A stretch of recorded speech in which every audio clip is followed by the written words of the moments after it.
সুপ্রিয় শিক্ষার্থী আসসালামু আলাইকুম। ষষ্ঠ শ্রেণীর গণিত পঞ্চম অধ্যায় ঐকিক নিয়ম, শতকরা ও অনুপাত। তো আজকে আমরা 112 পৃষ্ঠা থেকে 115 পৃষ্ঠা পর্যন্ত আলোচনা করব। এর ভিতরে যতগুলো অঙ্ক আছে, যে বিষয় আছে সবগুলো আমরা বোঝার চেষ্টা করব। চলো শুরু করি। শতকরা, পার্সেন্টেজ। তো শতকরার ইংরেজি হচ্ছে পার্সেন্টেজ। আর শতকরা বলতে আরো কিছু বোঝায়। শতকরা বলতে 100কে বোঝানো হয়, আবার শতকরা বলতে হারকে বোঝানো হয়। যার নাম হার তার নামই শতকরা। আবার হার বলতে কাকে বোঝায়? এই পার্সেন্টকে বোঝানো হয়। এই পার্সেন্ট বলতে কত বোঝায়? 100। হার বলতে কত বোঝায়? 100। শতকরা বলতে কত বোঝায়? 100। সবকিছুর মূলে পার্সেন্টেজ বলতে কত বোঝায়? 100। সবকিছুর মূলে 100। তো শতক গ্রেডের শতকরা উপকরণ। প্রথমে আছে প্রয়োজনীয় সংখ্যক A4 সাইজের কাগজ, প্রতিটিতে 100 ঘর ছক বিশিষ্ট। A4 সাইজের কাগজ তোমরা অবশ্যই দেখেছো, যারা অ্যাসাইনমেন্ট করেছে তারা অবশ্যই A4 সাইজের কাগজটা চিনতে হবে। আর বিশেষ করে তোমাদের একটা কথা বলি, অলওয়েজ টাইম তোমরা ট্রাই করবা, যে কোনো কিছু বোঝার ট্রাই করবা দেন। কারণ মানুষের নলেজটা কখন ইনক্রিজিং হয়? যখন সবকিছু বুঝতে পারে, যে কোনো বিষয় যদি শেখো না, তাহলে তোমার নলেজ একটু ইনক্রিজিং হবে, আর তোমার কিন্তু ভালো লাগবে যে বিষয়ে যদি আইডিয়া থাকে। এর জন্য তোমাদের সবকিছু বিষয় তোমাদের আইডিয়া নিতে হবে, ভালো করে পড়তে হবে। প্রয়োজনীয় সংখ্যক 1 থেকে 10 পর্যন্ত লেখা 10টি কাগজের ছোট টুকরো নিতে পারো। তারপরে বলেছে প্রয়োজনীয় সংখ্যক রং পেন্সিল, 2 ধরনের রং পেন্সিল ব্যবহার করতে পারো। আজ আমরা একটি মজার খেলা খেলব। খেলাটি খেলতে হবে জোড়ায় জোড়ায়। প্রতি জোড়ার জন্য নিচের ছবির মতো একটি করে সাইজের কাগজ 100 ঘরের ছক তৈরি করে নাও। তার মানে A4 কাগজ নেব, নিয়ে সর্বপ্রথমে 100 ঘরের একটা কাগজ, মানে A4 সাইজের কাগজে 100 ঘর ছক তৈরি করে নিতে বলেছে। এইভাবে ছকটা তৈরি করে নিতে, প্রয়োজনে শিক্ষকের সাহায্য নাও। এইভাবে নেওয়ার পরে তোমাদের কি বলা হয়েছে এখানে কিন্তু একটু বোঝার চেষ্টা করতে হবে। 100 ঘর কমপ্লিট। এখানে প্রয়োজনীয় সংখ্যা 1 থেকে 10 পর্যন্ত লেখা 10টি কাগজের টুকরা নাও নিতে পারো। আবার 2 ধরনের পেন্সিল বা কালার পেন্সিল নিতে পারো। 100 ঘর পর্যন্ত আমরা ছক তৈরি করেছি। করার পরে এভাবে 100 ঘর পর্যন্ত ছক তৈরি করার পরে তারপর কি করতে বলা হয়েছে এবার একটু দেখো। জোড়ার 2জন শিক্ষার্থীর হাতে 2 রঙের রং পেন্সিল নাও। তাহলে জোড়ার 2জন শিক্ষার্থীর হাতে, জোড়ায় জোড়ায় বলেছে, এক জোড়ায় সমান কয়টি? 2টি। 2 রঙের 2টা পেন্সিল 2 জনের হাতে দিতে বলেছে। প্রতি জোড়ায় 1 থেকে 10 পর্যন্ত লেখা 10টি কাগজের ছোট টুকরা তৈরি করো। তাহলে এরকম 10টি ছোট কাগজের টুকরা তৈরি করতে হবে। এই 10টি কাগজের টুকরা ভাঁজ করে 2 জনের মধ্যে লটারি করতে হবে। করব। লটারিতে যে শিক্ষার্থী যে সংখ্যা পাবে সে ছকে ততগুলো ঘর তার হাতে রং পেন্সিল দিয়ে ভরাট করবে। তার মানে 1 থেকে 10 পর্যন্ত লিখতে হবে। প্রথমে এইভাবে টুকরা করব। তার মানে এইভাবে টুকরা করব কয়টা কাগজ? 10টা কাগজ টুকরা করব। করার পরে প্রথমে 1 দেবো, এখানে 2 দেবো, এখানে 3 দেবো। তারপর আরো করব, কয়টা করব? 10টা মতো করব। এইভাবে তারপরে 4 দেবো, এটা 5 দেবো, তারপরে এটা কত 6 দেবো। এইভাবে টোটাল কয়টা করতে হবে বলে দিন? টোটাল 10টা করে নিতে হবে। 7 দিলাম, 8 দিলাম, 9 দিলাম, মন করো 10টা টুকরা করব। এই 10টা টুকরা করার পরে এবার তোমাদেরকে এটা লটারি করতে হবে। এইগুলো সম্পূর্ণ ভাঁজ করে নেবো, নিয়ে ফেলবো। ফেলার পরে এর ভিতর একজন শিক্ষার্থী তুলবে একটা, যেটা তুলবে তোলার পরে মনে করো একটা শিক্ষার্থী সে পেয়ে গেল 5 নম্বর একটা ইয়ে। তাহলে সে কয়টা রং করবে? মন করো সে লাল রং করলে এটা 5টা, তাহলে 5টা সে লাল রং করে দিল। এইভাবে কয়টা? 5টা, কারণ 5 উঠলো। এবার আরেকজন শিক্ষার্থী তুললে মন করো 9 উঠে পড়িয়েছে, তার কাছে 9 নাম্বার একটা টিকিট উঠে পড়েছে। সে মন করো এক ধরনের সবুজ পেন ব্যবহার করলো, তাহলে কয়টা করবে সবুজ? এটা এরম ঘর কালার 9টা। আমরা করলাম 4টা, 1টা 2টা 3টা 4টা 5টা 6টা 7টা 8টা 9টা, এইভাবে 9টা করলো। তো এইভাবে এই খেলাটা খেলতে হবে। আশা করি বুঝতে পেরেছো। 2জন মিলে খেলবা, টিকিট মতো টিকিট তুলবা, যে কত উঠবে লুডো খেলার মতো। লুডো খেলায় যেমন আমরা যে কত ঘর ওঠে সেই কত ঘর আমরা পার করি। আর এটা হচ্ছে রং পেন্সিল দিয়ে রং করতে হবে। তোমার 10টার ভিতরে যে সংখ্যাটা উঠবে 5 উঠলে 5, 2 উঠলে 2টা করবা, 3 উঠলে 3টা, 2 জনের ভিতরে এভাবে কন্টিনিউ চলতে থাকবে। তো আশা করি বুঝতে পেরেছে যে 112 পেজের কি বলতে চেয়েছে। আমরা পরবর্তী পেজে চলে যাই। আমি লটারিতে 5 পেয়েছি, আমি 5টি ঘর লাল রং করব। তাহলে ওই যে যেভাবে লাল রং করলাম সেভাবে করতে হবে। আমি লটারিতে 8 পেয়েছি, তাই আমি 8টি ঘর সবুজ রং করব। যেভাবে করলাম সেভাবে তোমাদের দেখিয়ে দিলাম। এইভাবে তোমাদের রং করতে হবে। তো এই যে এইভাবে নিচে যেটা দেখতে পাচ্ছি এইভাবে তোমাদের রং করতে হবে সুন্দর করে। আমি তো তোমাদের দেখিয়ে দিয়েছিলাম কিভাবে করতে হবে, এভাবে রং করতে হবে। তারপর আবার লটারি করো। এবার একইভাবে যার যার সংখ্যা অনুযায়ী হাতে থাকা রং পেন্সিল দিয়ে রং করো। এভাবে সবগুলো ঘর ভরাট হওয়া পর্যন্ত লটারির মাধ্যমে রং করতে থাকো। যতক্ষণ না সব ঘর পূরণ হয় সেই এইভাবে রং করতে থাকতে হবে। বুঝতে পেরেছো? যদি ভিডিওটা একটু জেড দেখো তাহলে বুঝতে পারবা। তাহলে মনে করো এইভাবে আমাদের যেগুলো হবে এভাবে সুন্দর করে সবগুলো রং করতে হবে। ঠিক আছে, এইভাবে ঘরগুলো পূরণ করে দিতে হবে যার যে কয়টা হবে।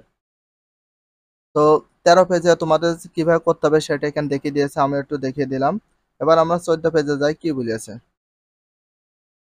খেলতে খেলতে ছকের শেষ পর্যায়ে গিয়ে যে কয়টি ঘর বাকি থাকে লটারির মাধ্যমে তাকে সেই সংখ্যাটি পেতে হবে। এখন মনে করো তাহলে সে রং পেন্সিল দিয়ে ভরাট করতে পারবে। প্রয়োজনে সংখ্যাটি না পেলে পুনরায় লটারি করতে হবে। এখন বিষয় যেমন আমরা সাপ খেলা বা যেমন একটা সাপ খেলা বলতে পারি, লুডো, গুটি খেলা। তারপর লুডো খেলা খেলার সময় দেখো লাস্টে যখন আমরা পাইকে যাই, পাইকে যাওয়ার পরে সেটা কি করে আমাদের মন কর 3 ঘর পড়ে গেলে আমরা মন করো উঠে পড়বো। তো মনে করো 3 ঘর পড়ে গেলে আমরা উঠে পড়বে 3 ঘর। আমাদের কি করতে হবে, বারবার লটারি গুটি ফেলা লাগে। ফেলে যতক্ষণ না 3 ওঠে ততক্ষণ আমরা উঠতে পারি না, মানে জয় হতে পারি না, বিজয় হতে পারি না।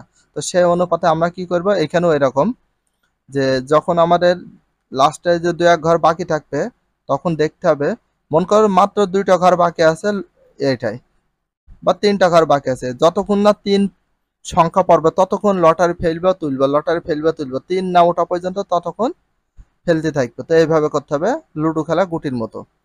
এখানে মোট 100টি ঘর ছিল।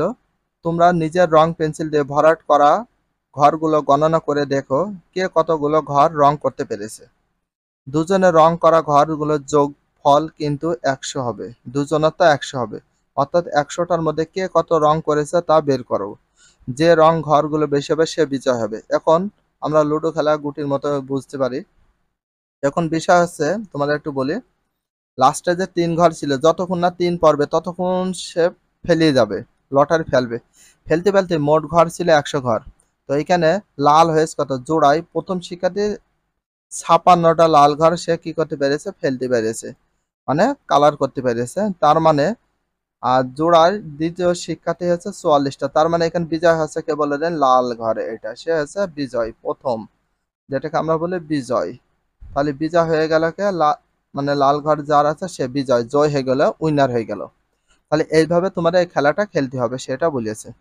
এবার দেখো মোট ঘর ছিল 100টি।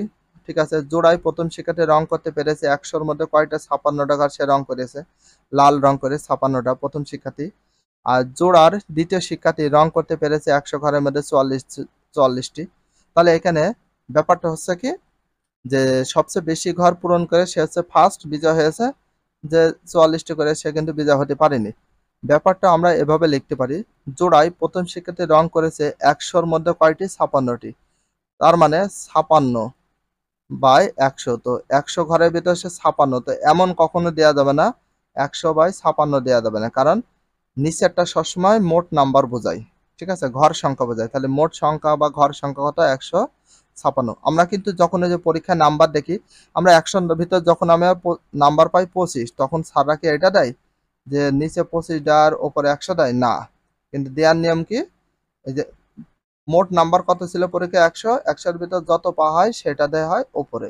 এরকম মনে করো 25 পেলাম, 25 নাম্বার দেয় ওপরে। সেম এটাও এরকম। তাহলে 100-র ভিতরে কয়টা, 56, তার মানে সে কত পার্সেন্ট পাইতেছে, 56% পাইতেছে। জোড়ায় শিক্ষার্থী রং করেছে 100-র মধ্যে 44টি, তার মানে 100-র ভিতর 44, তাই 100-র ভিতর সে পাইতেছে 44। তাহলে কত পার্সেন্ট পাইতেছে, 44%। তো আশা করি এই খেলাটা বুঝতে পেরেছো। আমরা পরবর্তী পেজে যাই, 15 নাম্বার পেজটা একটু দেখি কি বলেছে। পার্সেন্টেজ করতে বলেছিল, পার্সেন্টেজ। তো 100 মানে কি, 100 মানে শতকরা, পার্সেন্ট এটা বোঝায়। তো ঐকিক নিয়ম শতকরা অনুপাত। ভাবছো এই প্রতীকটা আবার কি?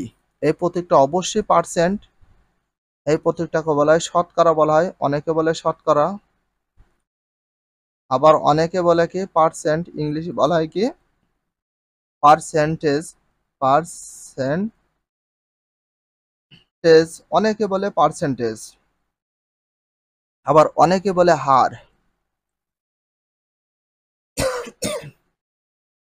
তো আশা করি, আবার অনেকে বলে 100, যার নামে 100 তার নামে হার, তার নামে পার্সেন্ট, তার নামে শতকরা, তার নামে পার্সেন্টেজ। বুঝতে পেরেছো? এটা হচ্ছে শতকরার একটা প্রতীক, শতকরা বা 100-র একটা প্রতীক। শতকরা হলো এমন একটি ভগ্নাংশ যার 100। শতকরা নামটা থেকে বোঝা যাচ্ছে যে এটা শত, শত মানে 100 এর সাথে সম্পর্কিত। তাহলে শতকরা বিষয়টা বুঝতে পেরেছো। শতকরা বলতে কতকে বোঝায়? 100-কে বোঝায়। পরবর্তী দেখি, উপরের উদাহরণ থেকে দেখা যায় ভগ্নাংশে হার। তো ভগ্নাংশে হার মানও 100, 100 করা হলে লবের মান থেকে জানা যায় 100-র মধ্যে কত অংশ, আর সেটাই হলো শতকরা। তো এখন বিষয় হচ্ছে আবার পার্সেন্ট চিহ্ন দ্বারা 100-র মধ্যে 1 বা 1/100 বোঝানো হয়, পার্সেন্টেজ। চিত্রে সবুজ রং দিয়ে পার্সেন্ট দিয়ে করতে হবে। তাহলে পার্সেন্ট বলতে 100টার ভিতরে সে পাইরেস কত? 1। তাহলে এটাকে 100 দিয়ে যদি এটাকে ভাগ করি, সেটা আমরা কয় পার্সেন্ট দিতে পারি? 1% দিতে পারি। তার মানে 1/100-কেও একই চিহ্ন দ্বারা বোঝানো হয়। 1% যদি কখনো কেউ বলে 1% বলতে কত বোঝায়, তাহলে দিতে হবে সংখ্যা আছে কত 1, সেটা যাবে উপরে, আর পার্সেন্টের জন্য আসে 100 নিচে। ক্লিয়ার?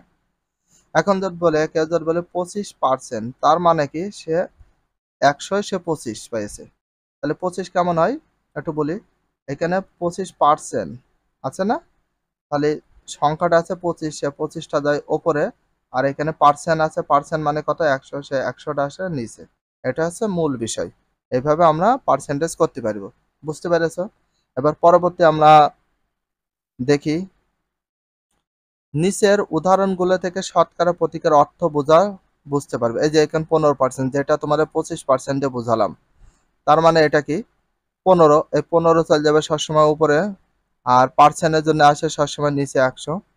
তো এটা দিয়ে কাটাকাটি করে ভাগটা করে যা হবে সেটাও সেই পার্সেন্টটা চলে আসবে। ক্লিয়ার? তো এইভাবে আমরা পার্সেন্টেজটা করতে পারবো। কেন? এখানে আমাদের টোটাল লাল রং ছিল মনে করো 15টা, এই জন্য 15 পাইছে। তার মানে 100-র ভিতর 15 পাওয়া মানে 15%। Clear?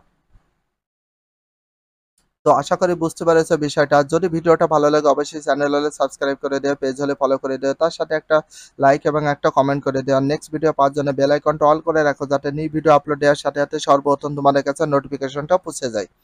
If you love this video, please subscribe my channel, like, comment, share, hit the bell icon for getting next video. So everyone take care. Love you. Allah Hafiz. Bye bye.